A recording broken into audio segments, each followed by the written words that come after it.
Guys, আজকে আমরা ঈদ উপলক্ষে ভাই বেদার মিলে পার্টি করলাম। হিস গস সর্বপ্রথম সবাইকে বলি ঈদ মুবারক। আপনারা আবার ভাবেন না ঈদের নামাজ পড়ছি না, আমরা ঈদের নামাজ পড়ে তারপর আসছি। এখানে আমার সব বন্ধুরা মিলে অনেক মজা করতেছি, কথা বলতেছি। আর এখানে আমার বন্ধু একটা প্রেমও করতেছে। জায়গাটা কিন্তু অনেক সুন্দর ছিল, এখানে দোলনাও আছে। এখানে আমরা সব বন্ধুরা মিলে খাচ্ছিলাম, তার একটা ফুটেজ নিয়ে নিলাম। আমরা এখানে নিয়েছিলাম পুরা মুরগি আর রুটি। খাবারটা কিন্তু অনেক ভালো ছিল, যেমন জায়গাটাও সুন্দর তেমন খাবারটা অনেক মজা ছিল। অটো থেকে নেমে দেখি নামাজ পড়ে ফেলতেছে, তারপর আমি একলা একলা নামাজ পড়লাম। মসজিদ থেকে বের হয়ে দেখি সন্ধ্যা হয়ে গেছে, তারপর বাড়ির দিকে রওনা দিলাম।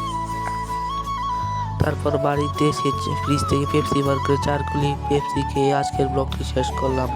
বাই।